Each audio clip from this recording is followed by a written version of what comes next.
Hoje nós vamos falar sobre os tipos de corrosão.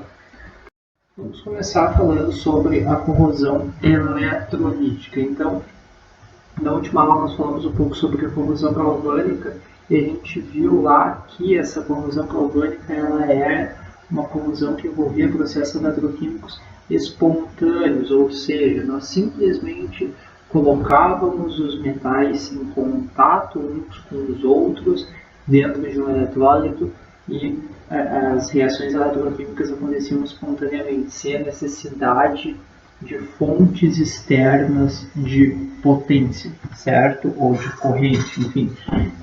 A corrosão eletrolítica, ela é bem diferente já. Então, o que acontece na corrosão eletrolítica? A definição dela é a deterioração de um metal forçado a funcionar como ânodo ativo em uma pilha eletrolítica. Então, o que isso quer dizer? Ele está sendo forçado a funcionar como ânodo, ou seja, ele não seria ânodo numa condição natural, certo? E como é que acontece esse processo de forçar? Ele acontece devido à atuação de uma corrente externa, certo? É o que a gente chama de corrente de fuga. Da onde é que vem essa corrente de fuga, né? Em quais sistemas isso acontece? Normalmente, esse tipo de corrosão está associado a sistemas de tração elétrica, ou seja, trens, bondes, metrôs, certo? Especialmente nesses dispositivos, nessas instalações. Também acontece corrosão eletrolítica em instalações de solda elétrica, que normalmente tem a geração de correntes muito altas, eletrodeposição, a mesma coisa, sistemas de proteção catódica da mesma forma, certo? Então, o que acontece? Esse sistema, por exemplo, de tração, ele funciona como um gerador, um retificador, que ele manda corrente para um sistema, certo? Para o trem se movimentar. No entanto, essa corrente ela tem que fluir por um circuito fechado, certo? Que é a parte de cima do trem, né? Que tem aquele contato elétrico, e o retorno da corrente acontece pelo trilho, ok? Só que, por alguma razão, eventualmente, a corrente pode não voltar apenas pelo trilho, certo? Essa corrente ela pode permear o solo, certo? E quando ela permear o solo, ela eventualmente pode encontrar alguma tubulação enterrada, certo? Essa tubulação enterrada, ela vai ser eventualmente metálica. Se ela for metálica, essa corrente vai entrar nessa tubulação metálica, vai percorrer o caminho, certo? De volta por essa tubulação metálica, e quando ela chegar próximo da fonte de corrente, ela vai sair, né, dessa tubulação metálica e vai fazer o caminho de voltar para a fonte de potência, certo? E aí, em alguns momentos específicos onde a corrente entra, onde a corrente sai, é onde acontece a corrosão, certo? A taxa de corrosão desses sistemas depende do que? Bom, inicialmente, né, da intensidade de corrente e da densidade, né, aonde ela abandona a estrutura metálica. Então isso vai depender, a intensidade da corrente vai depender da potência desse gerador, dessa fonte de corrente, certo? E a densidade na área onde ela abandona, isso vai depender de um monte de outros fatores. Por exemplo, se tiver toda a estrutura muito bem isolada e só uma região um pouco isolada, toda a corrente vai sair por aquela região um pouco isolada. E isso vai aumentar muito a taxa de corrosão naquele ponto específico, certo? A distância entre a estrutura interferente e a estrutura interferida, ou seja, a distância entre o trilho de trem e a tubulação enterrada, certo? Quanto mais perto, mais fácil é acontecer essa fuga dessa corrente, certo? A existência ou não de revestimento na estrutura interferida e a qualidade desse revestimento. Então, se a estrutura tiver um revestimento muito bom, provavelmente ela não vai sofrer muito esse problema de absorver essa corrente, certo?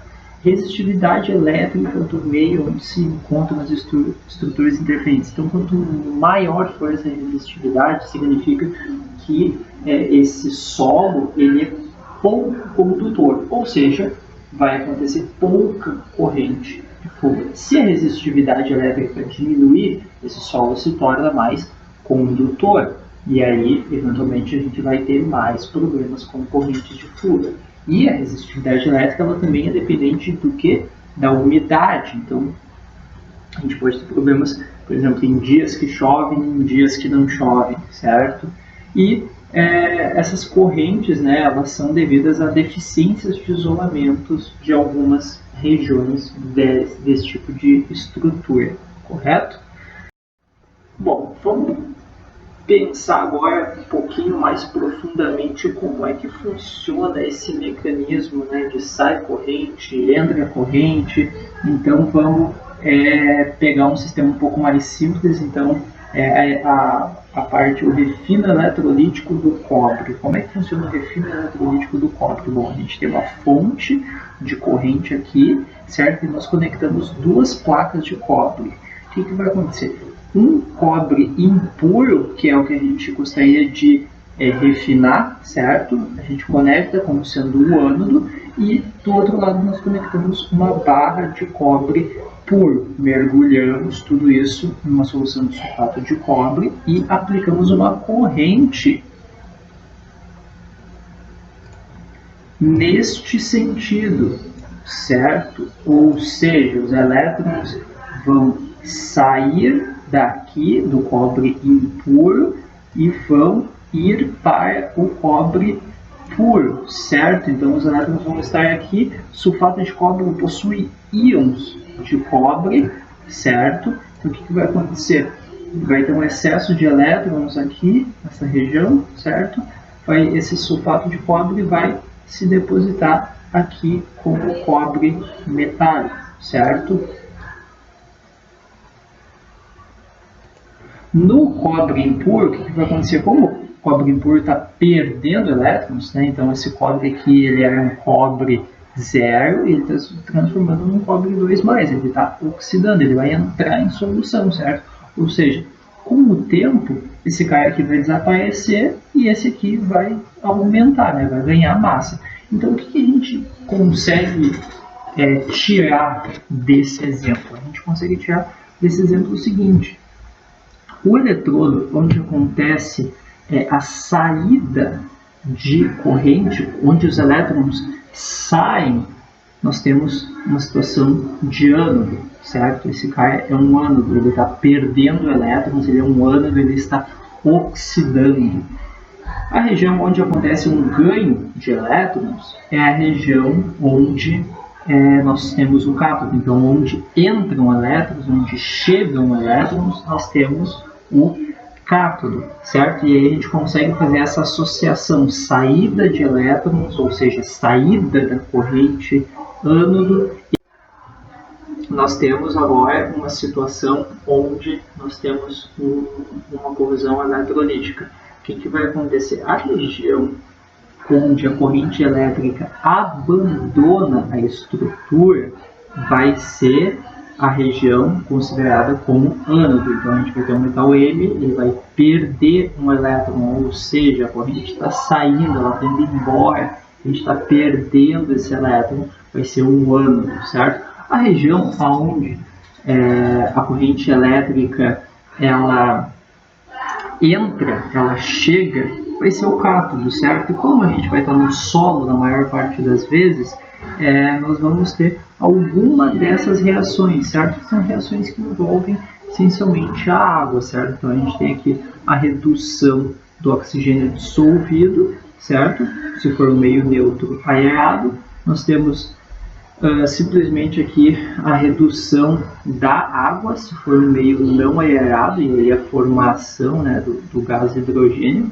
No meio ácido nós vamos ter simplesmente também a formação de água através de oxigênio dissolvido, se for um meio ácido aerado, e se for um meio ácido não aerado, a gente vai ter simplesmente a formação de gás hidrogênio. Então vamos para um exemplo aqui prático. Então, o que acontece?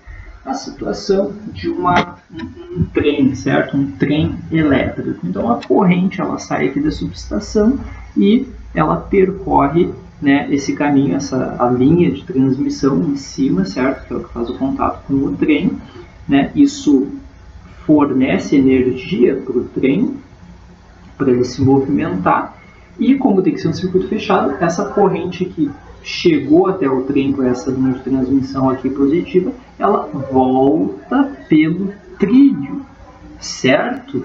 Até a subestação. Só que o que acontece? Como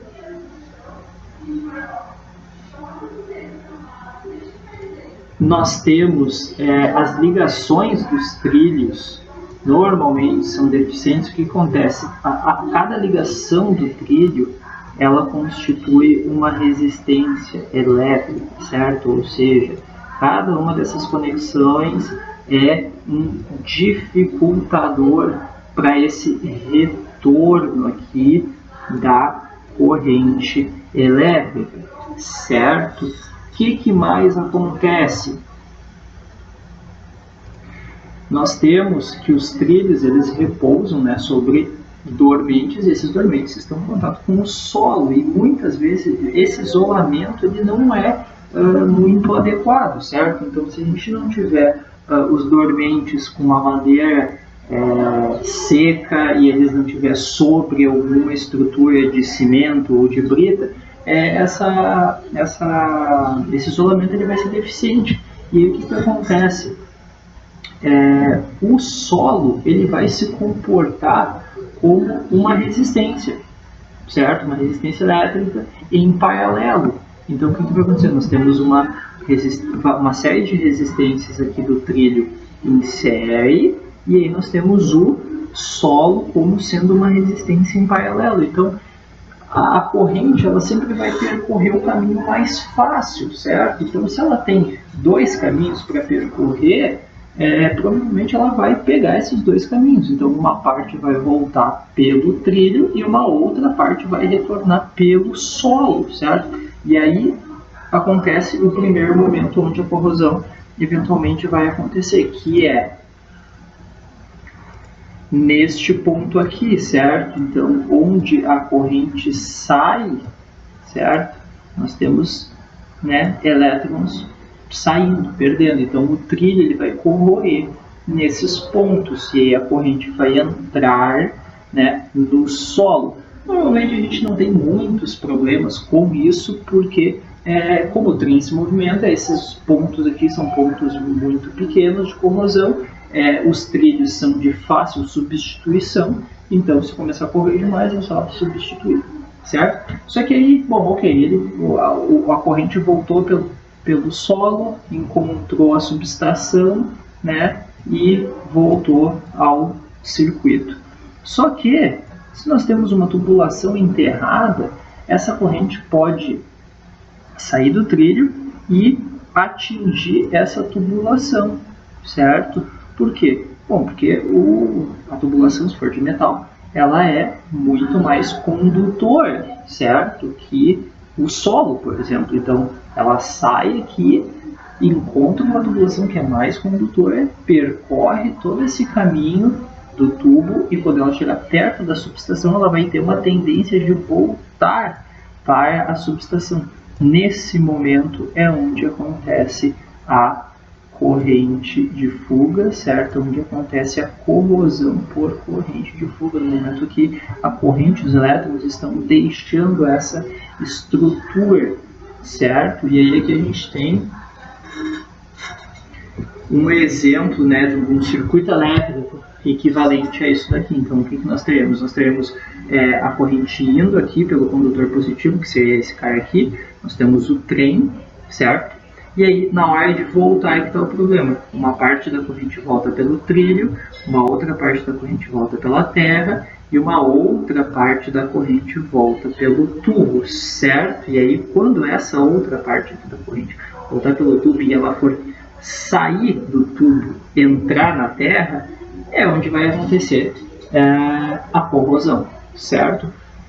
nós podemos ter alguns problemas de corrosão onde a corrente entra se nós tivermos metais anfóteres, né? O que são metais anfóteres? São metais que eles corroem, né, tanto em meio ácido como em meio básico. Então, por exemplo, o alumínio, né, é um problema. Se o meio for muito básico, ele vai sofrer corrosão. E aí, quando nós temos uma reação aqui de redução do oxigênio dissolvido, nós temos um excesso de íons OH-, e isso... Como é que nós nos protegemos? Como é que se protege, né, da corrosão eletrolítica, da corrosão por corrente de fuga?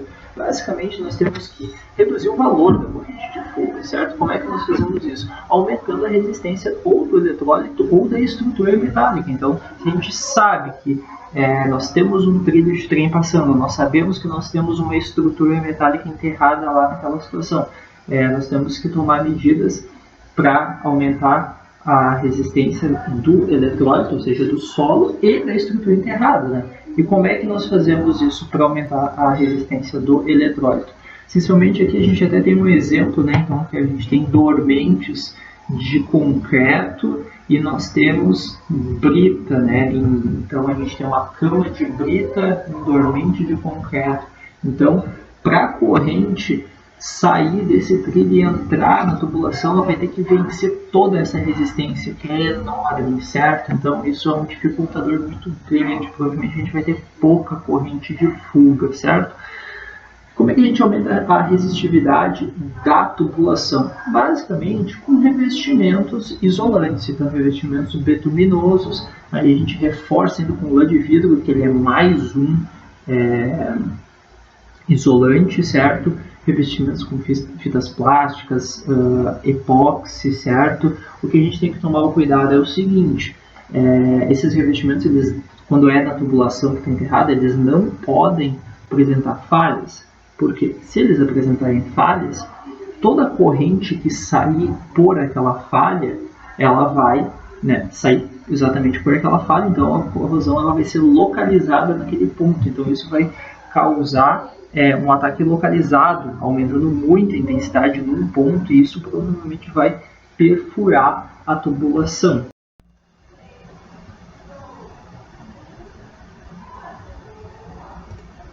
Bom, então agora vamos falar um pouquinho sobre corrosão seletiva. E dentro da corrosão seletiva existem alguns tipos, né, dessa corrosão seletiva. O que seria a corrosão seletiva? Seria a corrosão seletiva específica de um componente de uma liga metálica, certo? Então, vamos começar falando sobre a corrosão grafítica. A corrosão grafítica é uma corrosão que acontece especialmente no ferro fundido cinzento, certo? Por quê? Porque o ferro fundido cinzento ele tem bastante carbono livre, certo? Carbono sob a forma de C mesmo, né? Enquanto que, por exemplo, o ferro fundido branco ele tem bastante carbono, mas esse carbono ele está sob a forma de cementita, certo? Então ele não está livre, ele está ligado com o ferro. O fato do carbono estar livre, a gente até já viu esse exemplo lá na série galvânica, ele tem um potencial bastante alto, certo? Na série galvânica, e o ferro não tem um potencial tão alto na série galvânica.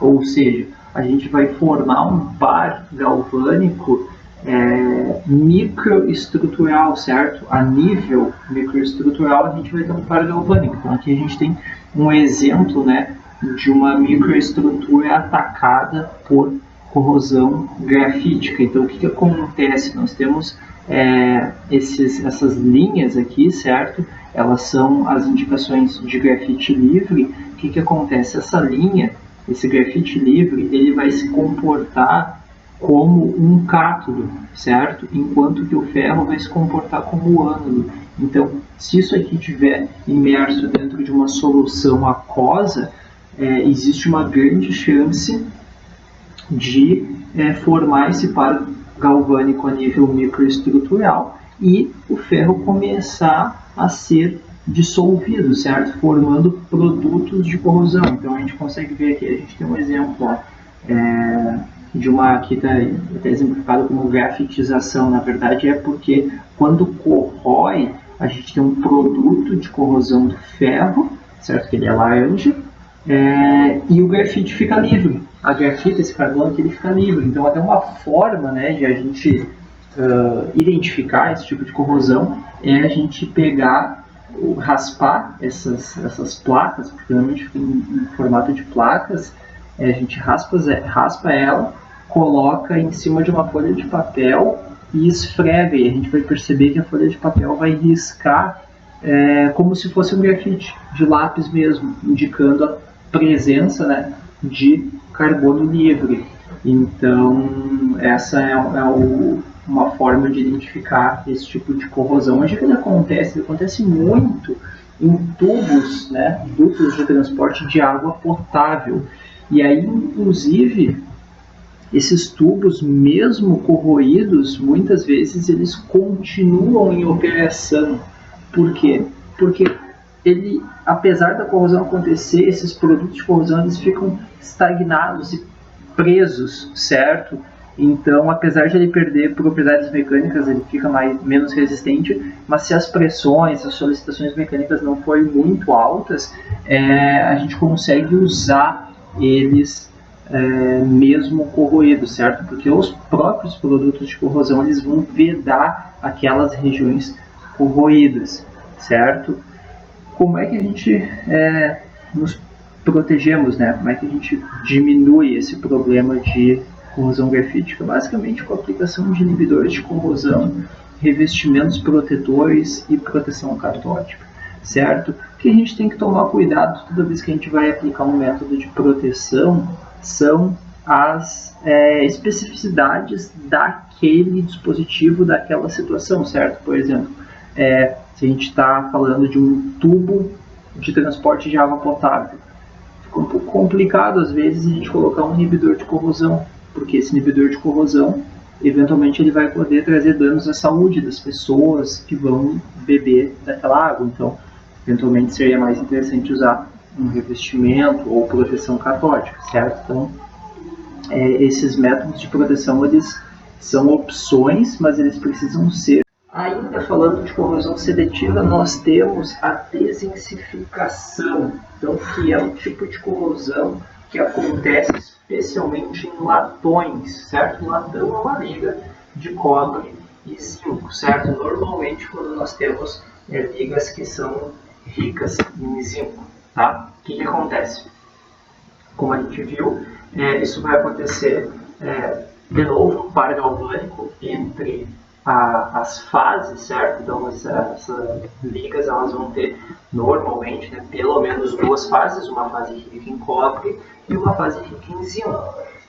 A fase rica em zinco ela vai se comportar como ânodo, a fase rica em cobre vai se comportar como cátodo. E aí vai acontecer o seguinte: o zinco vai oxidar e aí ele vai deixar, o zinco oxida formando um produto de corrosão esbranquiçado, certo? Só que esse produto de corrosão ele é levado pelo próprio eletrólito e tudo mais, e ele deixa um resíduo de cobre, certo? Rico em cobre, que é alaranjado, avermelhado, certo? E a gente até tem aqui algumas imagens de como é que fica o efeito dessa desensificação, certo? Então, olha só, a gente percebe aqui o latão, né, cor amarela, e aqui é uma região toda mais avermelhada, que é o cobre poroso que sobra, porque toda a fase rica em zinco ela corroeu e foi embora, sobrando apenas um cobre poroso. E aí a gente percebe o que? Aqui, ó, fissura, certo? Então é muito mais fácil de acontecer a fissuração desse tipo nesse tipo de região aqui, certo? Então isso aqui acontece basicamente em qualquer liga de latão rica em zinco que esteja num ambiente salino, certo? Como é que a gente protege? Bom, a gente tem que eventualmente mudar o tipo de latão, certo? Com teores não tão altos de zinco. Qual que é o problema eventualmente desses latões? O preço, certo? Então o cobre é um metal muito caro e o zinco nem tanto. Então, normalmente quando tem mais zinco, esses latões são mais baratos. A gente pode também adicionar elementos na liga, certo? Estanhas, arsênio, antimônio ou fósforo, que eles atuam como inibidores da densificação. Então, na verdade, o que eles fazem é que se formam fases de zinco ligadas com esse estanho, arsênico, antimônio, certo? E aí, esse par galvânico ele já não existe mais, ele é amenizado, certo? Outra forma ainda de nós nos protegermos da desinsificação é fazer um tratamento térmico para evitar a formação de áreas ricas em zinco. Então, a gente pode fazer aquecimentos de solubilização e depois um resfriamento rápido para que não se formem fases ricas em zinco. O que eu quero dizer com uma fase rica? O que eu quero dizer com uma fase rica em zinco? Então, vamos pensar aqui numa microestrutura. A gente tem um grão aqui, certo? Vamos pensar em vários grãos. Eu vou desenhar eles aqui, certo? Então, a gente tem aqui uma liga com vários grãos. E aí, vamos fazer o seguinte. Os grãos riscados são os grãos ricos em cobre, certo? E os grãos que não estão riscados são os grãos ricos em zinco, certo? Então aqui nós temos muito cobre e nesses aqui nós temos muito zinco, certo? O que acontece? Microestruturalmente isso daqui é um par galvânico, certo? E aí, se tiver um eletrólito aqui, o que vai acontecer? Esse cara aqui todo, ele vai corroer, certo? E ele vai embora, tá? O que vai acontecer? Vai ficar um buraco aqui, né? Não vai mais ter esse cara aqui.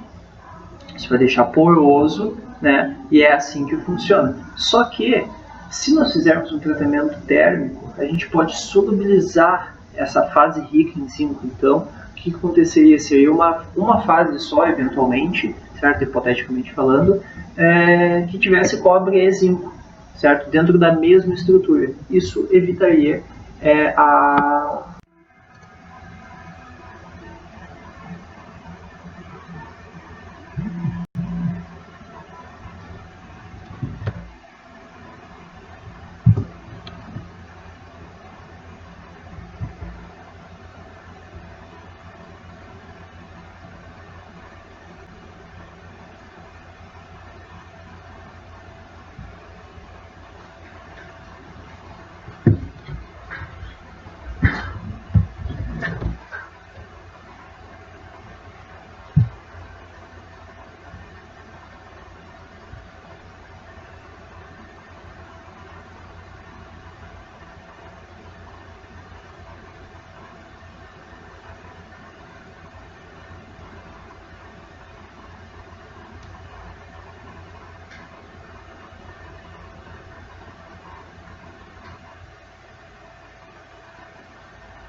Bom, então vamos falar agora um pouco sobre a corrosão microbiológica ou corrosão microbiana.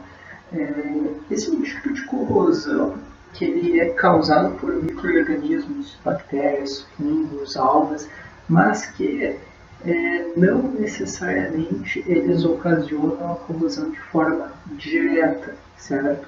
Mas sim, eles influenciam de alguma forma a corrosão, certo? Então, até no inglês, eu acho que esse termo fica um pouquinho mais claro. Então, microbiologically influenced corrosion. Então, é uma corrosão que ela é influenciada pela presença desses micro-organismos, certo? Eles podem estar presentes numa vasta gama de pHs, numa vasta gama de temperatura, na presença de oxigênio, na falta de oxigênio, certo? Então, cada caso vai ser um caso.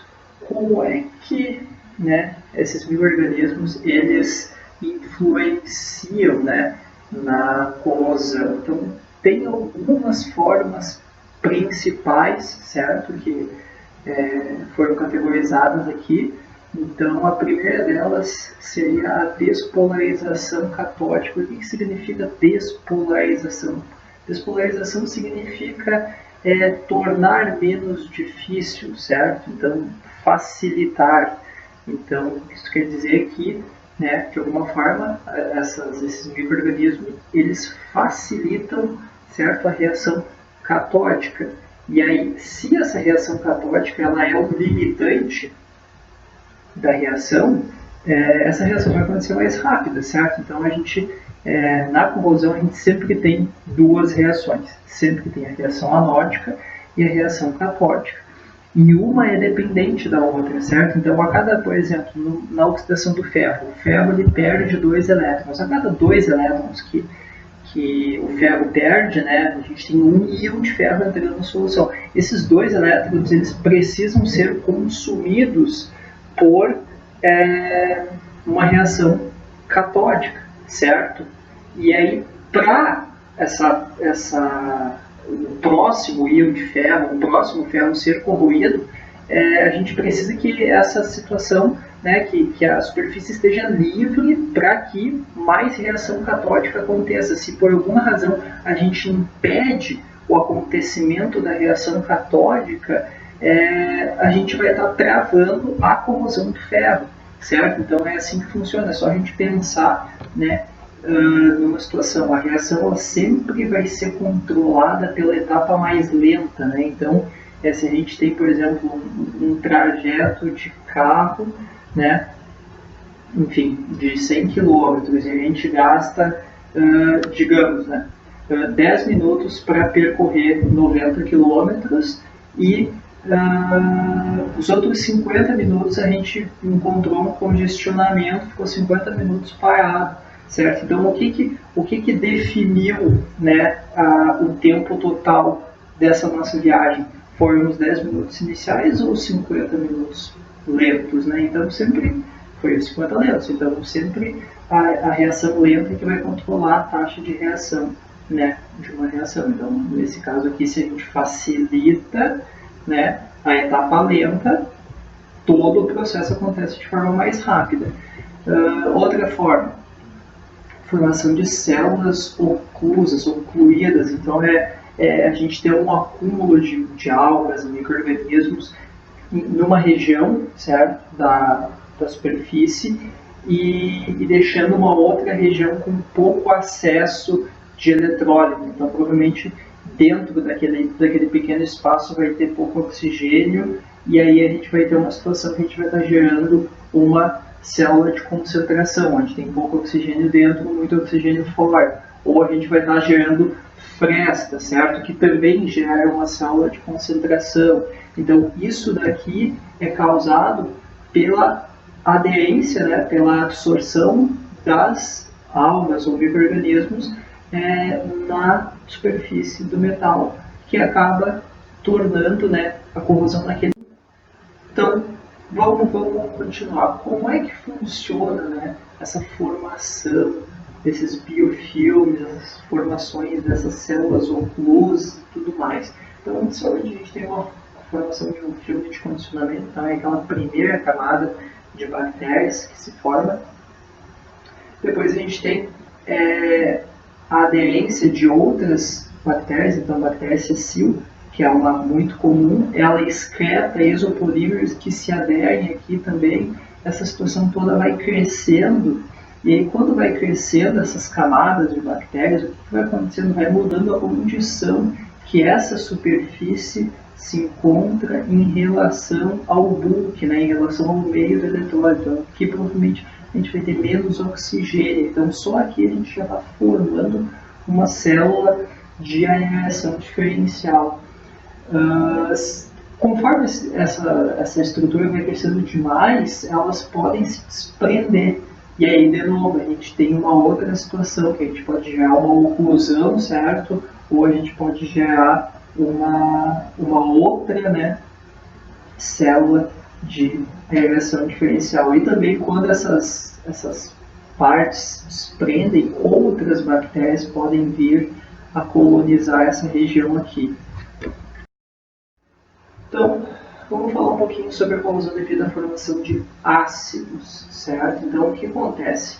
Normalmente, né, então a gente tem um exemplo aqui da Thiobacillus, que ela oxida o enxofre e os seus compostos, formando ácido sulfúrico, certo? Então, essas bactérias, elas se desenvolvem na presença de oxigênio, certo? Então, elas são bactérias aeróbias, então se não tiver oxigênio, elas não vão se desenvolver. A temperatura que elas vivem melhor é, né, na faixa dos 25 até 30 graus Celsius, então temperatura ambiente. E o que acontece? O seu processo metabólico secreta, né, ácido sulfúrico, e aí o pH pode baixar muito, pode ficar na casa de 2, certo? Então pH 2 é um pH muito baixo, uma solução muito ácida, certo? Então isso é extremamente agressivo, especialmente, né, para o ferro ou aço comum. Então, um exemplo, né, desse ataque é tubulação de esgoto, certo? Tubulação de condução de água de esgoto. Então, né, o esgoto ele tem muito enxofre, e aí esse enxofre, ele na verdade, está na presença, né, de gás sulfídrico, que é oxidado pelas bactérias, formando ácido sulfúrico, que acaba por ocasionar, né, a corrosão, né, tanto do aço quanto do concreto. Eventualmente, ele pode permear por dentro do concreto e atacar a estrutura, né, de arame, né, que tem dentro do concreto. Como é que a gente elimina esse tipo de corrosão? Eliminando o enxofre, através de proteção catódica, ou simplesmente a gente lida com ela, certo? Então a gente substitui as tubulações por tubulações de plásticos, né? Tubulações poliméricas. Corrosão aqui agora, no caso, pela despolarização catódica. Então existem algumas bactérias que elas são capazes de usar o hidrogênio livre ou o hidrogênio que está presente em alguns compostos orgânicos, certo? E aí o que acontece? Quando ele utiliza esse hidrogênio, ele está tirando da superfície aquele hidrogênio, certo? Que faria uma resistência ao prosseguimento da reação, certo? Então vamos tentar desenhar isso aqui para ficar um pouquinho mais claro. Então vamos pensar que a gente tem uma superfície aqui, certo? E aí aqui a gente tem uma reação anódica acontecendo, certo? Então a gente tem o ferro 2+ saindo. Os elétrons, eles vão transitar aqui, certo? Vão ser consumidos por uma reação catódica. Vamos dar um exemplo mais comum, que é, né, o H+, 2H+, no caso, recebendo, né, esses elétrons e virando H2. Quando isso acontece, a gente tem a formação, né, de uma bolha aqui de H2, certo? O que acontece? Essa bolha, né, ela fica na dupla camada elétrica, então ela funciona como uma resistência ao prosseguimento dessa reação.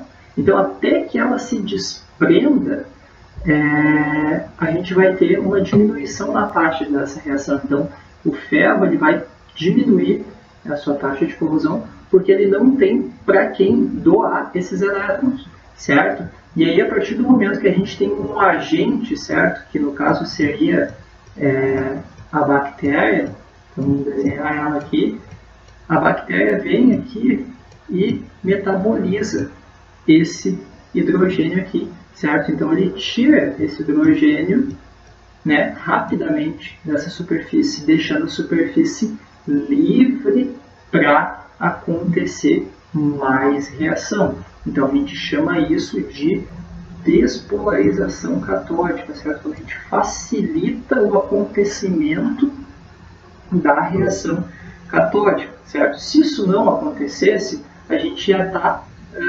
polarizando a reação catódica, certo? Se a bactéria não estivesse presente ali, certo? A presença dessas bolhas, desse gás hidrogênio, dificulta o acontecimento da reação catódica e faz a taxa de reação global diminuir, certo? E a bactéria faz justamente o contrário, certo? Ela retira esse gás hidrogênio daqui de forma rápida, metabolizando ele, deixando a superfície livre para acontecer, né, mais reação catódica por consequência.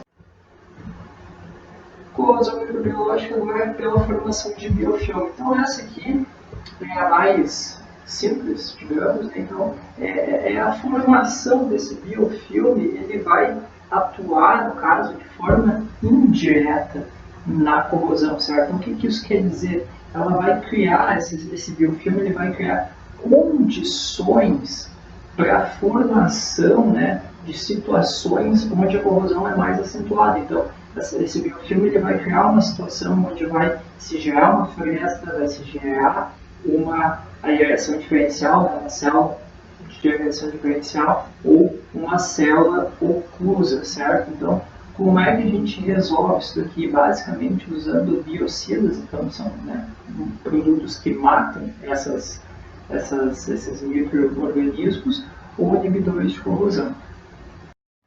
De maneira geral, como é que nós controlamos e prevenimos a corrosão microbiológica? Primeiramente, nós temos que ter um bom monitoramento da água, certo? Então a gente tem que fazer análise de água, análise bacteriológica, a gente faz testes colocando cupons. Esses cupons são plaquinhas, certo, de metal que nós colocamos no nosso sistema e nós retiramos eles periodicamente para verificar qual que é o estado que ele está, se tem bactérias, se tem biofilme, certo? Então, ele é um indicador de como o nosso sistema como um todo se encontra, certo?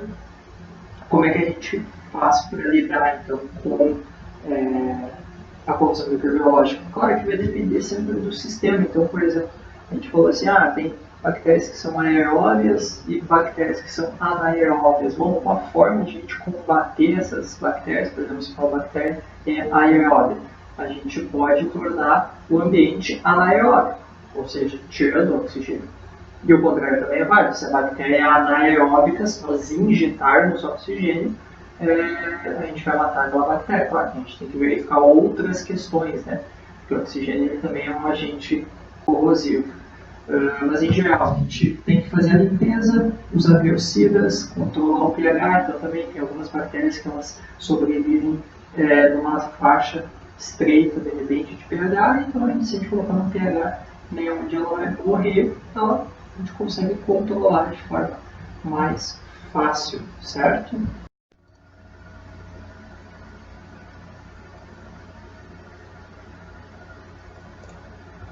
Eu vou falar agora um pouquinho sobre corrosão intergranular. Então, como o próprio nome já diz, é uma corrosão que acontece entre os grãos, certo? Então, aqui na imagem a gente tem um exemplo, né? Então a gente consegue perceber que os contornos de grãos, a gente percebe que alguns deles, né, estão atacados, estão corroídos bem na interface, certo? Então, por que acontece isso? Bom, isso daqui acontece quase, né, como se fosse uma corrosão seletiva, mas não é exatamente isso, porque justamente no contorno de grão, se nós tivermos a presença de alguma impureza, alguma alteração de composição química, certo? Isso pode ocasionar uma diferença de potencial entre a região do centro do grão e a região do contorno do grão, certo? E aí, sendo o contorno de grão normalmente onde se acumulam as impurezas, os defeitos, certo? A gente normalmente vai ter uma situação onde o contorno de grão, né, essa região aqui muito próxima a essa interface, vai ser o ânodo, certo? Justamente por ser o local onde todas as impurezas elas são, enfim, na etapa de solidificação, elas são. Onde é que isso acontece, né? Mais comumente, normalmente nos aços inoxidáveis austeníticos, certo? O que acontece com esses aços? Na verdade, isso acontece quando eles são aquecidos, certo? E aí, normalmente, eles são aquecidos em qual situação? Quando eles são soldados. Então, na região ali afetada pelo calor, né, existe uma região, né, onde a temperatura, se a temperatura estiver entre 400 e 800 graus, o que vai acontecer? O cromo, né, porque o cromo no aço inoxidável, ele precisa estar em solução sólida para conferir resistência à corrosão, certo? Não adianta a gente simplesmente jogar cromo lá dentro do aço inoxidável, porque se ele ficar sob a forma de algum precipitado, ele não vai contribuir para a resistência à corrosão. Então ele tem que estar sob a forma de solução sólida, certo? Quando a gente esquenta até uma temperatura de entre 400 e 800 graus, o que acontece com esse cromo que está em solução sólida? Ele se combina com o carbono, certo, da liga, formando um carboneto de cromo, Cr23C6. E reparem ainda nesse carboneto, ele consome muito cromo, certo? Então, esse carboneto ele vai reagir justamente nessa região de contorno de grão, certo? Então, toda a região em volta do contorno de grão, ela vai estar pobre em cromo de solução sólida, certo? Por quê? Porque o cromo ele vai estar sob a forma de um intermetálico, um carboneto de cromo, certo? E aí o que vai acontecer? Essa região vai perder resistência à corrosão, certo? Então aqui a gente vai ter o meio do grão sendo o cátodo e a região do contorno de grão sendo o ânodo, certo? Por quê?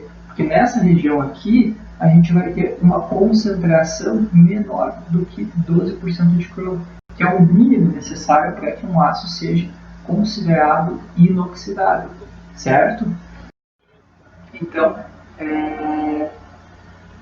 aqui a gente tem um exemplo, né, então, de uma zona soldada. Então, repare, a gente tem a solda, tem uma região aqui que não está corroída, certo? E tem uma região aqui que está marcadamente corroída dos dois lados da solda, certo? Que é exatamente essa região aqui que ficou entre 400 e 800 graus, certo? Abaixo de 400 não acontece essa sensitização e acima de 800 também não acontece, certo? Esse fenômeno, né, de formação de carboneto de cromo, e aí, consequentemente, a perda da resistência à corrosão a gente chama de sensitização, certo? Então, que acontece, né, justamente entre 400 e 800 graus. A gente ainda tem, né, uma situação desfavorável, porque a gente tem uma área de cátodo, né,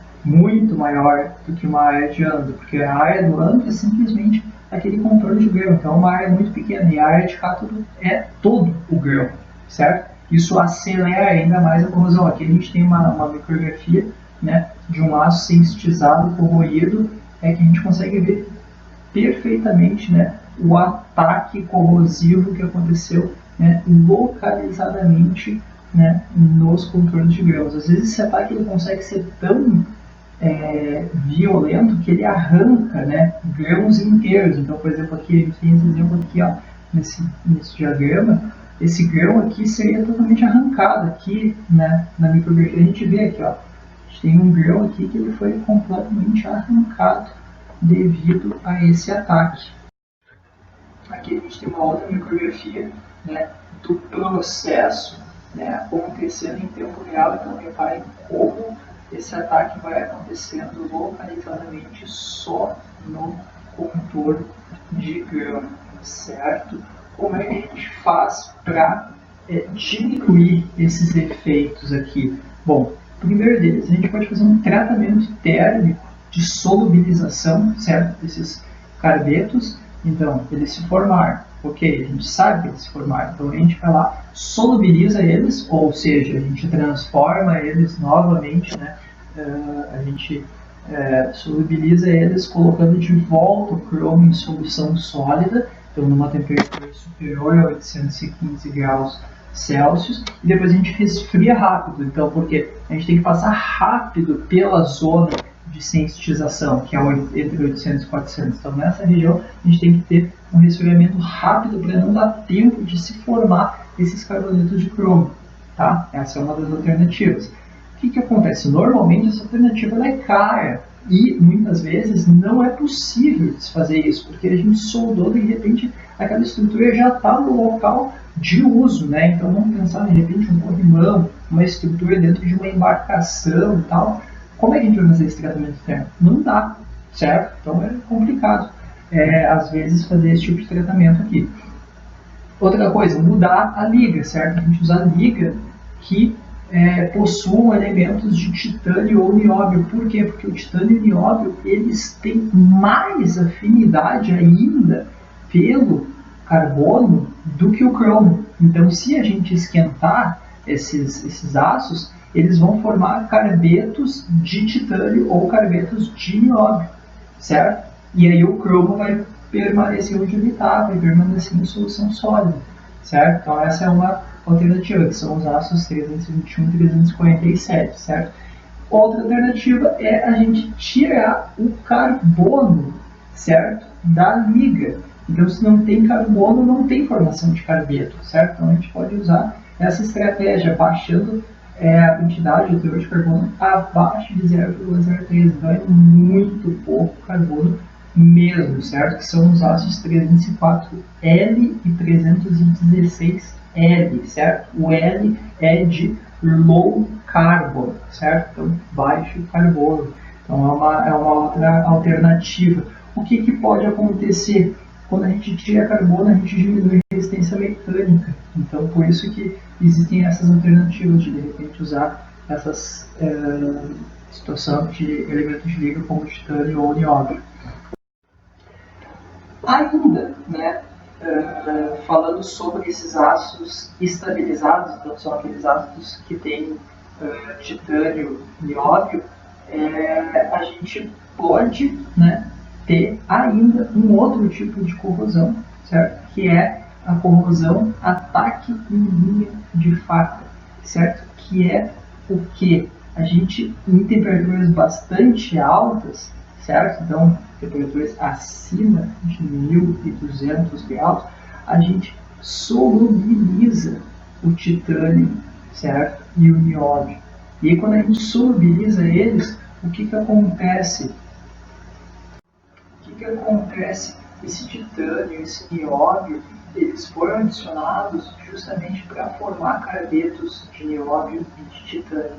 Se eles são solubilizados, eles entram em solução sólida, certo? E aí o que acontece? O carbono fica livre para reagir. E aí numa região muito próxima à linha de solda, né, essa região bem próxima e bem fina, de apenas alguns grãos, o carbono está livre para reagir com o cromo. E aí, quando a temperatura dessa região aqui diminuir na faixa dos 400, 800 graus, ele vai formar o carbeto, certo, de cromo, né, formando, né, sensitizando essa região aqui, certo? É uma situação bem mais específica, bem mais difícil de acontecer, mas possível, certo?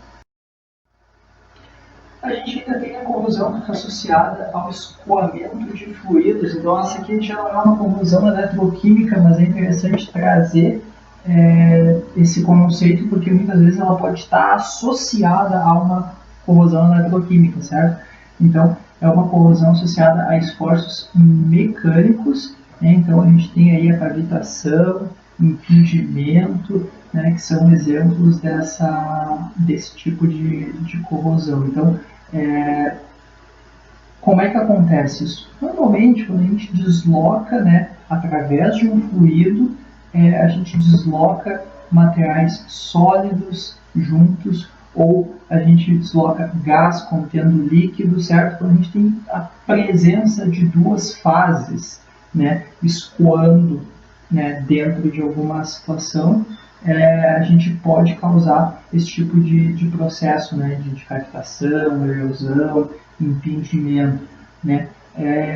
Quem são os metais com maior suscetibilidade a isso acontecer? Metais de baixa dureza, certo? Porque naturalmente a pancada dessas partículas numa superfície mais mole vai causar um dano maior, certo? Então a gente vai poder arrancar mais, essas partículas vão arrancar mais material da superfície, normalmente de uma tubulação, certo? Hélices também de embarcações também sofrem esse tipo de ataque, certo?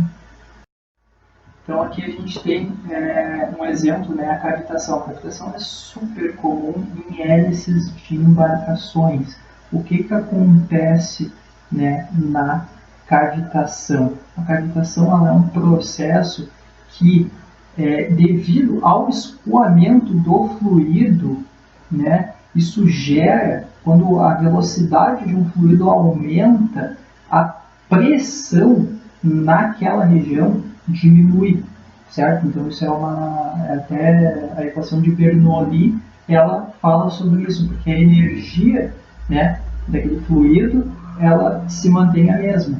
Então se a velocidade está aumentando, a pressão precisa diminuir. E aí às vezes a pressão ela diminui tanto ao ponto de se formar um gás, certo? Uma bolha de gás na superfície dessa hélice, por exemplo.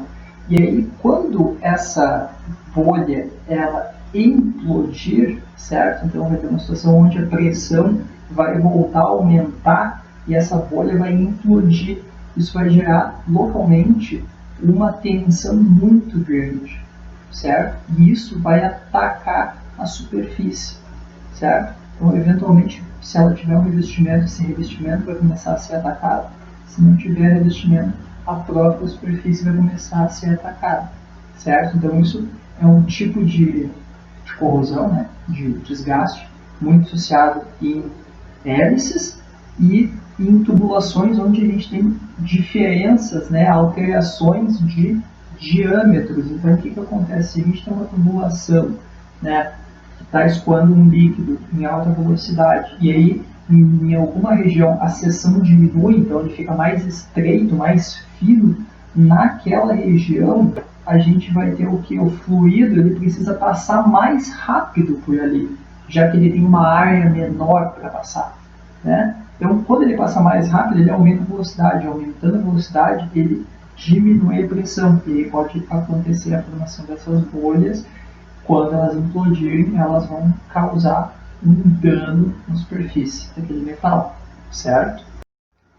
A gente ainda tem a situação que é o desgaste por impingimento, que é quando a gente tem um fluxo turbulento, né, de um líquido rico em sólidos suspensos, certo? Então acaba sendo quase um ataque erosivo, é aquele sólido batendo, né, dando pancada numa superfície, né, metálica. O que acontece? Isso aqui está muito associado a bombeamento, por exemplo, de polpas em unidades de mineração. A gente tem situação grave, né, de corrosão por impingimento, desgaste por impingimento, certo? Isso é bem comum normalmente quando a gente tem cotovelos, né? Então mudanças de sentido, de direção na tubulação, a gente pode ter esse tipo de ataque, enfim, né, por devido ao escoamento de fluidos.